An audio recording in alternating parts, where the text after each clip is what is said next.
Buenas tardes, estimados alumnos. Haremos la presentación del tema de síndrome nefrótico. Es la enfermedad glomerular que se manifiesta con edema, proteinuria, hipoalbuminemia, hiperlipidemia. Es la glomerulopatía más frecuente en edad pediátrica.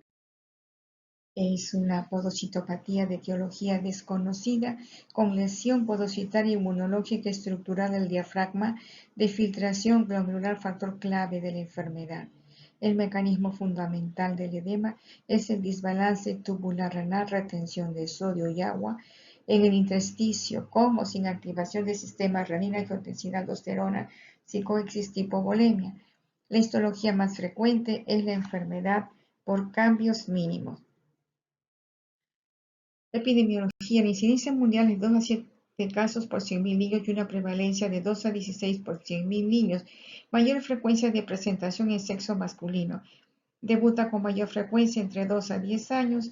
Síndrome nefrótico en cambios mínimos es la forma de presentación más frecuente entre los 2 a 6 años. La relación es de 2 a 1, hombre y mujer. 34 a 60% de casos se asocia a atopía, alergias, asma, rinitis, prurigo infantil. No existen factores geográficos, existe un 3-4% de síndrome nefrótico familiar. O sea, hay familias que tienen 2 hijos, uno puede tener cambios mínimos, el otro glomerulonecrosis focal y cementario. La clasificación según etiología será síndrome nefrótico primario o secundario. En el síndrome nefrótico primario está el idiopático, genético, congénito. El síndrome nefrótico congénito es en los niños menores de 1 año. En realidad, desde el nacimiento se detecta. El síndrome nefrótico genético se debe a mutaciones de las proteínas podocitarias. El síndrome nefrótico secundario se ha asociado a enfermedades sistémicas como lupus, púrpura de Kenner-Schölling, artritis reumatoidea, diabetes mellitus, amiloidosis. También asociado a enfermedades infecciosas, virus de la hepatitis B, de la hepatitis C, SIDA, VIH, Epstein-Barr, citomegalovirus, malaria. Asociados también a glomerulonefritis difusa aguda postinfecciosa, a síndrome de Alport, enfermedad de Berger. Neoplasias, leucemia, linfoma de Hodgkin. Fármacos antiinflamatorios no esteroideos AINES, sales de oro, captopril. Según la respuesta a corticoides en la primera manifestación, puede ser síndrome nefrótico córtico sensible, responde al tratamiento con prednisona, pero existe 70% de casos que presentan recaídas. Síndrome nefrótico córtico resistente, persiste síndrome nefrótico clínico bioquímico a pesar del tratamiento. Córtico sensible con brote único, recaídas infrecuentes, máximo 2 recaídas en 6 meses o más de 3 en 1 año. Recaídas frecuentes, córtico sensible con brote único, recaídos infrecuentes, máximo 2 recaídas en 6 meses o menos de 3 recaídas en 1 año. Recaídas frecuentes, más de 2 recaídas en 6 meses o más de 3 recaídas en 1 año. Córtico dependientes, 2 o más recaídas al bajar la dosis del corticoide o recaída 2 semanas después de haber completado el tratamiento total. El córtico resistente tardío es cuando después de una de las recaídas ya no vuelve a querer responder el paciente. ¿Y por qué es importante estar atento a esto? Porque esto amerita biopsia renal, porque se juega la evolución a la enfermedad renal crónica. Hipótesis sobre la fisiopatología. La desregulación de los mecanismos de los genes implicados en el proceso de maduración y diferenciación de los procesos de linfocitosis, especialmente de las células T, en los pacientes que son sensibles al tratamiento con corticoides. Anomalías de las proteínas de los podocitos que dan modificaciones del citoesqueleto. Modificaciones del epigenoma del ADN en células infectadas después de una infección viral. Antígenos de complejos de histocompatibilidad. Existen marcadores genéticos en el cromosoma HLA-B12, HLA-B8, HLA-B27 que determinarán el riesgo de desarrollar síndrome nefrótico córtico sensible o córtico resistente. Disfunción de los linfocitos T. En cambios mínimos, la disfunción de linfocitos T mediante citoquinas produce pérdida de glucoproteínas de carga negativa en la pared capilar glomerular. El defecto funcional de la barrera glomerular que origina proteinuria está mediado por interleuquina 2. Activa células mononucleares que digieren los proteinglicano y heparansulfato, con su consecuente eliminación. Disminuye la carga normal de la barrera aniónica y la densidad de los poros moleculares. Hay alteración entonces estructural de podocitos. La mutación en las proteínas de los podocitos, podocina, alfa-actinina 4, se asocia a glomerulosclerosis focal y segmentaria. El síndrome nefrótico córtico resistente en las biopsias y en los estudios genéticos se asocia a mutaciones en los genes NPH52 que involucran las podocinas y WT1.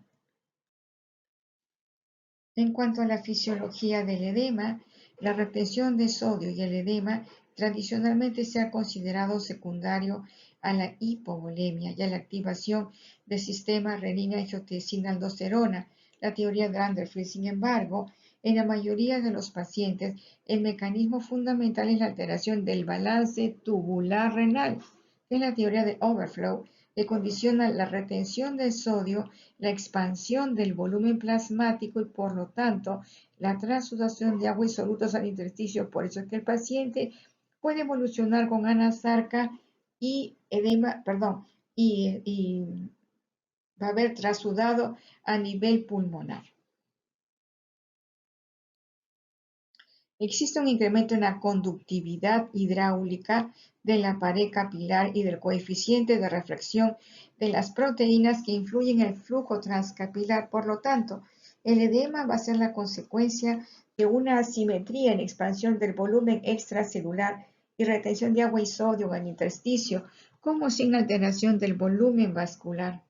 En los pacientes con hipovolemia, la activación del sistema renina, angiotensina, aldosterona contribuye además a mantener esas alteraciones. La clínica. El edema es frío y blando y deja foveo. Usted le puede poner el dedo y se va como una plasterina hasta adentro.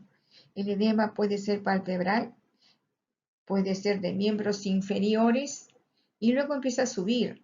Se presenta edema vulvar, edema escrotal que puede ser elefantiásico, edema de sacro.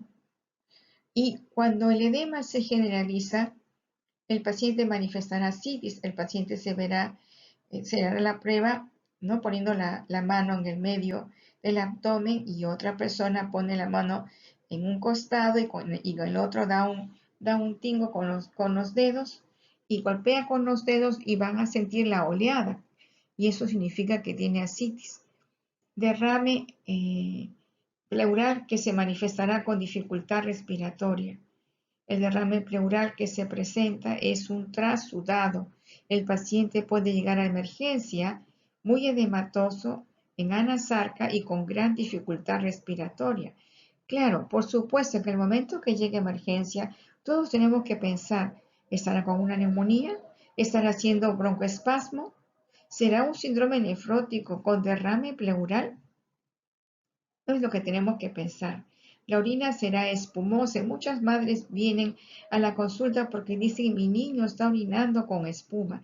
Pero uno tiene que darse cuenta, si el niño orina parado frente al water, el chorro de la caída genera también espuma. Cuando uno habla de orina espumosa es que, por ejemplo, usted deja la orina en el vacín 2 horas o en el inodoro 2 horas, 3 horas, y usted regresa y encuentra la espuma depositada. Y eso significa de que eso es una orina espumosa y que es la indicación de proteinuria de rango nefrótico. La hematuria será ecuacional en cambios mínimos, pero sin embargo es frecuente en glomerulosclerosis focal y segmentaria, en el síndrome nefrótico membrano proliferativo. También va a haber oliguria debido a los edemas, va a haber oliguria en los pacientes. Hay complicaciones que son muy frecuentes: la peritonitis primaria, la neumonía, la sepsis, la infección urinaria, la celulitis, la sinusitis, la tuberculosis. La peritonitis primaria, que por lo general se refiere a la presencia de neumococo, La peritonitis primaria, el paciente va a llegar con dolor abdominal y no va a querer comer. Llega la emergencia y hay que tomarle de todas maneras su ecografía renal o su radiografía de abdomen. Y en la peritonitis primaria usted, sabiendo que es un síndrome nefrótico, inicia tratamiento antibiótico parenteral. Y se va a dar cuenta que en horas el paciente ya quiere comer. Sin embargo, el paciente que está con una peritonitis bacteriana no va a querer comer hasta que lo operen, porque irá en ascenso los síntomas de la peritonitis. Por otro lado, en la peritonitis primaria, si nosotros no le damos el tratamiento en el momento real, el paciente puede llegar a complicarse hasta la muerte. Neumonía.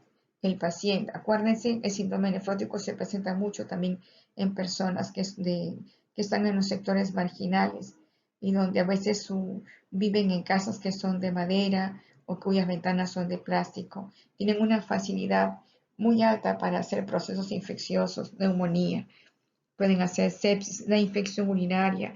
Hay que descartar que no haya patología de uropatía obstructiva y que se vea asociado con síndrome nefrótico. Nos ha tocado a pacientes con síndrome nefrótico y que tenían estenosis bilateral de un solo lado y tuvieron que terminar con nefrectomía de ese lado y se quedó con un solo riñón y con un síndrome nefrótico que en este caso el paciente, gracias a Dios, respondió. Celulitis. Entonces, con la celulitis hay que tener cuidado. Cuando el paciente llega a emergencia y es un síndrome nefrótico, ojo, es un paciente con síndrome nefrótico, el paciente llega a emergencia porque tiene dolor abdominal intenso. Entonces, el paciente dice, me duele, ustedes le palpan y usted dice, no, no, en realidad no tiene nada el paciente, ¿no? Entonces, recuerden que uno puede ser el inicio de una peritonitis primaria, o puede ser la primera manifestación de una celulitis y de repente vuelve a las 24 horas y está todo enrojecido y los padres se van a molestar porque no hicieron el diagnóstico a tiempo. Por eso decimos, si el paciente tiene antecedentes de síndrome nefrótico, recordar que todo dolor abdominal debe ser observado. Aunque ustedes le digan, señora, siéntese, por favor, en una hora lo vuelvo a evaluar, en 2 o 3 horas lo vuelvo a evaluar, ustedes salen de toda duda porque en realidad puede tratarse o de una peritonitis primaria o de una celulitis. Los pacientes con celulitis abdominal, con celulitis de miembro inferior o periorbitario deben ser hospitalizados para el manejo antibiótico y luego el de síndrome nefrótico, porque todo foco infeccioso hace que el paciente con síndrome nefrótico se descompense. Sinusitis dentro de los procesos de desfocalización.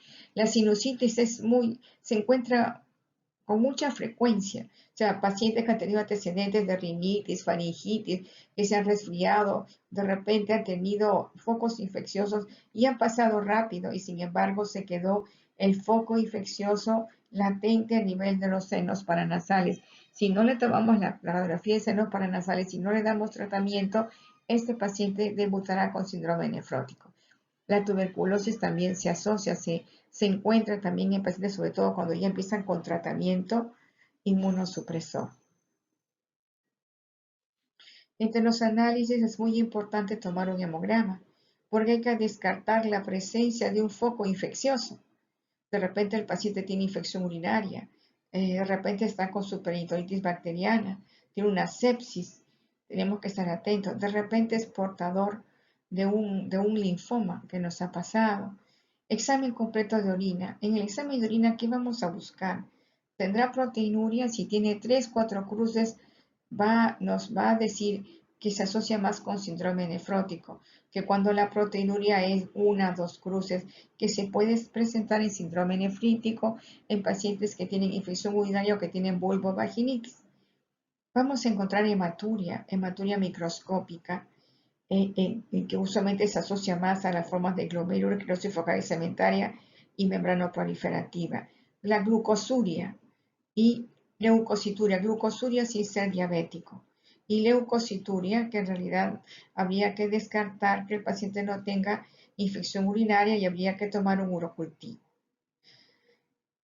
En estos pacientes el diagnóstico se basa en la presencia de proteinuria de rango nefrótico es mayor de 40 miligramos metro cuadrado hora. Por lo tanto, el cálculo de esa proteinuria se va a realizar, dice, excreción de la proteinuria entre 24 horas entre la superficie corporal. ¿Cómo calculamos la superficie corporal? La superficie corporal es así, peso por 4 más 7. 4 y 7 son simplemente números fijos. Peso es lo que ustedes, la variable que tienen que cambiar. Peso por 4 más 7 sobre peso más 90. Y esa división le va a dar la superficie corporal, que puede ser 0.8 metros cuadrados, 0.5 metros cuadrados, 1.2 metros cuadrados. Entonces, lo colocan en la fórmula excreción de proteinuria entre 24 entre la superficie corporal. Entonces, el valor normal es para todos nosotros menos de 4 miligramos metro cuadrado hora.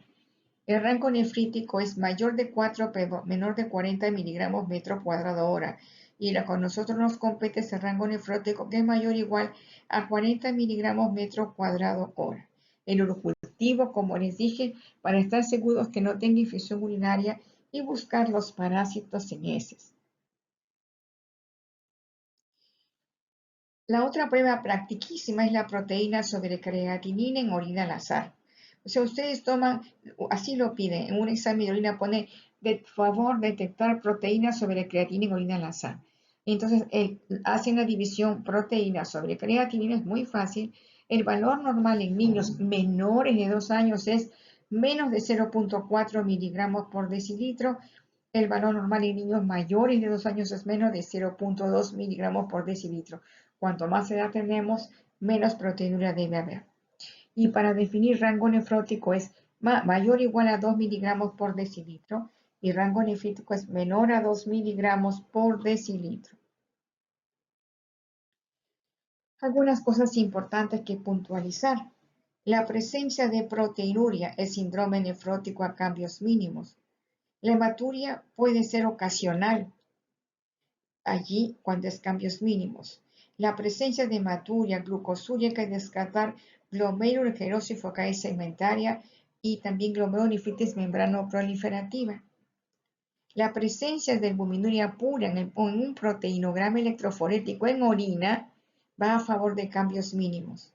La hipertensión arterial es infrecuente en el síndrome nefrótico a cambios mínimos, sin embargo, las otras variables sí podemos encontrar hipertensión arterial.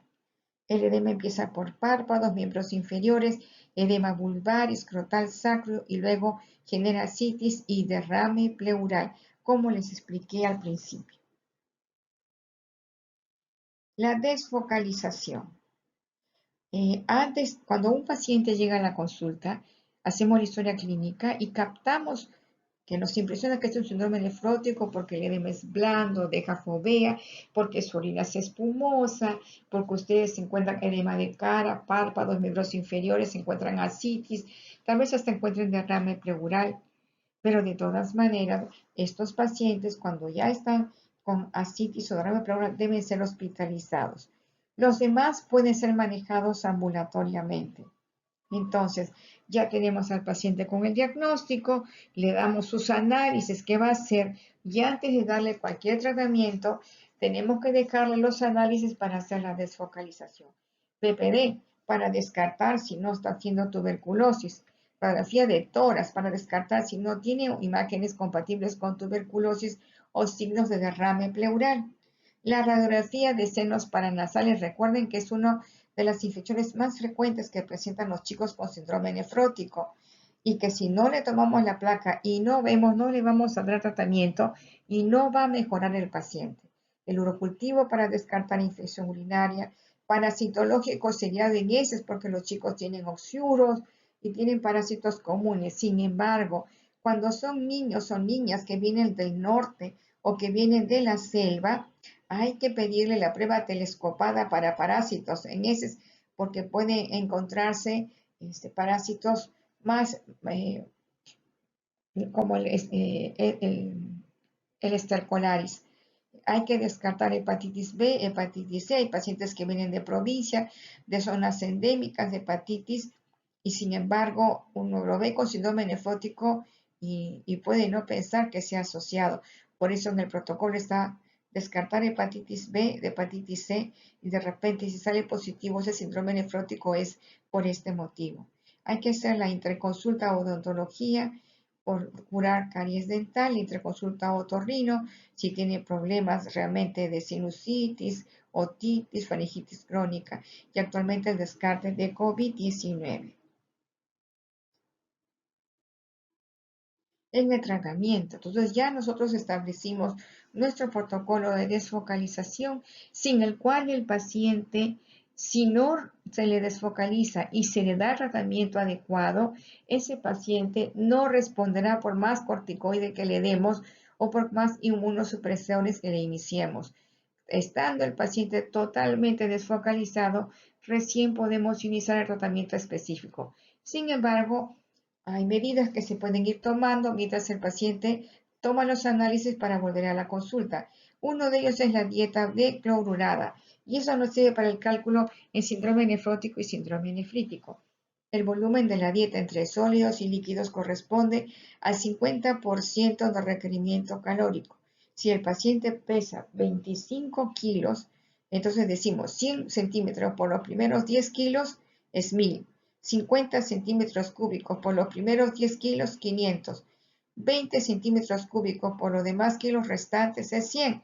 Sería 800 centímetros cúbicos. Y de eso, o sea, sería, mejor dicho, tendríamos que darle, acá sería 1600, pero como se da el 50% del cálculo, sería 800 centímetros cúbicos de dieta. Eso implica la leche y toda la comida. De ese volumen no podemos pasar. Y la dieta tiene que ser sin sal, por eso dice declorurada. El tratamiento diurético por vía oral, si el paciente puede ser manejado ambulatoriamente porque no está en anasarca, furosemida 2 miligramos por kilo de peso, espironolactona 1 a 2 miligramos por kilo, hidroclorotiazida 1 a 2 miligramos por kilo de peso, Modureti, que es hidroclorotiazida con amiloride 1 a 3 miligramos por kilo de peso. El tratamiento en casa de anasarca, allí se tenemos que dar, tiene que estar el paciente hospitalizado, y donde estemos en provincia o acá, sería albúmina al 20%, 0.5 a 1 miligramo por kilo de peso, pasarlo lento en 3 a 4 horas. Y luego furosemida 4 miligramos por kilo de peso media hora antes de terminar albúmina. Y luego la furosemida 1 miligramo por kilo de peso 8 horas después. Y recordar que tenemos que evitar la deshidratación, entonces al día siguiente hay que hacer control de electrolitos, de gases arteriales para descartar que no está haciendo alcalosis, ¿no? Entonces, y ver la densidad de la orina para saber si no está súper concentrando el paciente. Si estamos en provincia, en Ayacucho, en la selva y no tenemos acceso a la albúmina, y la albúmina es cara, podríamos usar plasma fresco.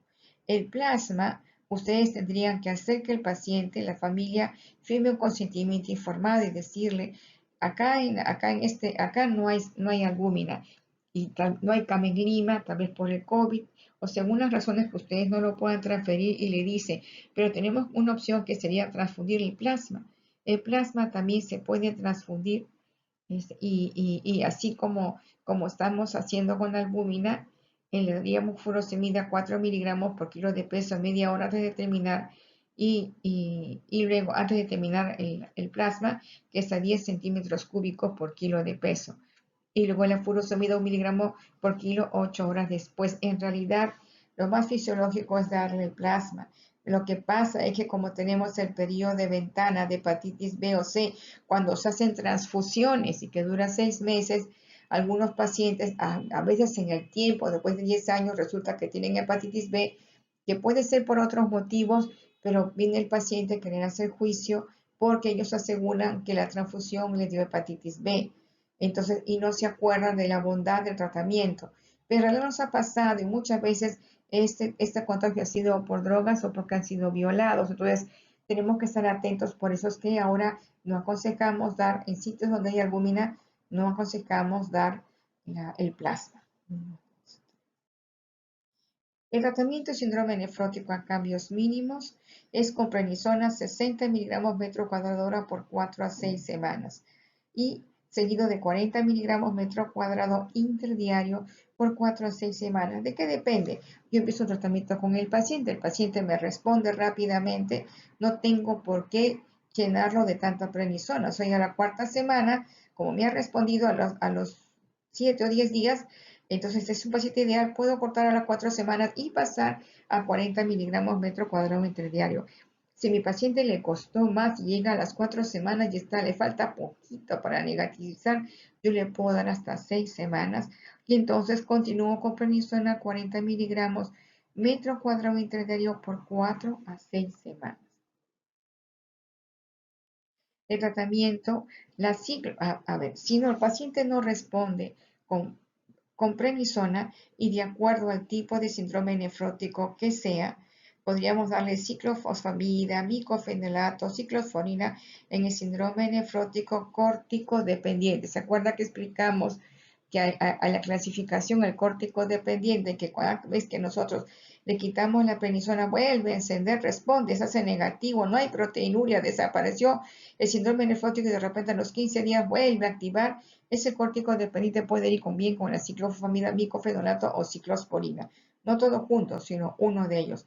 El síndrome nefrótico córtico resistente previa biopsia renal se trata con ciclofosfamida, o tacrolimus o micofenolato. ¿Por qué la biopsia renal? Porque si tenemos una glomerulosclerosis focal cementaria, se describe que un 40% puede responder bien y un 60% va a ir a la enfermedad renal crónica en 8 años o más. Entonces, eso tiene que saberlo el familiar y nosotros también para saber frente a qué nos estamos enfrentando. El rituximab se reserva como terapia de rescate de graves efectos secundarios del tratamiento, en especial el síndrome nefrótico córtico dependiente. Entonces, si vemos que estamos usando, porque todo tiene un tiempo para ser usado, entonces esa es otra alternativa. Sin embargo, el medicamento es caro y en el Ministerio de Salud no tenemos ese medicamento. Es imprescindible la monitorización periódica, desarrollo y crecimiento del tratamiento sintomático, correcta dosificación y asociación de fármacos y prevención de focos infecciosos intercurrentes, porque los focos infecciosos son los que hacen descompensar al paciente. Cada que presente una recaída hay que volver a desfocalizar al paciente. El 90% de casos son córticos sensibles, pero 30-50% de síndrome nefrótico córtico resistentes evolucionan a insuficiencia renal. Los corticoides son la base del tratamiento, pero alrededor del 50% de los pacientes evolucionan a corticodependencia. La biopsia renal no está indicada en todos los casos. La respuesta a corticoides y la evolución determinan la necesidad de terapia alternativa en pauta secuencial según la eficacia y seguridad de los fármacos. Esto ya lo hemos visto. Inmunización. Los niños con síndrome nefrótico tienen mayor riesgo de presentar infección invasiva por neumococo, por lo que deben recibir la vacuna anti-neumococo. Las vacunas con virus vivos están contraindicados: sarampión, varicela, papera, rubiola, rotavirus, ya que son pacientes inmunosuprimidos. Si habláramos del COVID-19 en caso que se vacunen niños y adolescentes, si el virus es virus muerto, podría colocarse, si no, no. ¿En quiénes vamos a indicar la biopsia renal? En niños menores de 2 años. El paciente que tiene menos de 2 años puede hacer un síndrome nefrótico congénito. Nace así, como se dice en el extranjero, está el síndrome nefrótico en queso en Gruyère. Ese no tiene solución. Ese paciente va a tener muchos focos infecciosos intercurrentes, no va a responder con prednisona porque la estructura está mal formada. Luego tenemos el síndrome nefrótico secundario a TORCH, a toxoplasma, a LUES, y aún hasta la actualidad siguen viniendo pacientes que debutan con síndrome nefrótico secundario a LUES y que responden a la penicilina, ¿no? Entonces hay que estar atentos a este problema. Y el otro tipo de pacientes menores de 2 años es el síndrome nefrótico primario, que suele ser glomerulosclerosis focal segmentaria. Entonces, si el paciente no responde con prednisona y el paciente tiene hematuria, tiene glucosuria, hay que hacer la biopsia renal del paciente. Los pacientes que tienen hematuria macroscópica. Hematuria macroscópica ya implica un síndrome nefrótico nefrítico. Entonces implica algo mayor, más de mayor complejidad y tenemos que saber por biopsia cuál es la lesión subyacente. Si el paciente debuta con hematuria microscópica y hipertensión arterial, por la hipertensión arterial deben ser biopsiados. Si están con hipocomplementemia persistente, sí, porque puede tratarse de un lupus o una vasculitis. Si ha debutado con insuficiencia renal aguda, tenemos que saber por qué motivo ha hecho una insuficiencia renal aguda. La albuminuria menor de 65% en proteinograma electroforético nos hace pensar en glomerular esclerosis focal segmentaria. ¿No? Entonces, síndrome nefrótico córtico resistente sí o sí tiene que ser biopsiado porque tenemos que conversar con los padres sobre la lesión y tratamiento y también explicarles que podrían llegar en 8 años a la enfermedad renal crónica de acuerdo al diagnóstico patológico. El recador frecuente y córtico dependiente que no responden con ciclofosfamida más prednisona, como hay que usar micofenolato y todo medicamento inmunosupresor también tiene sus colaterales, por lo tanto, tiene que biopsiarse y conversar con los padres y saber que tenemos que ser cuidadosos, tanto ellos como nosotros, en el tratamiento del paciente. Estas son las fuentes de información y les agradezco infinitamente. Gracias.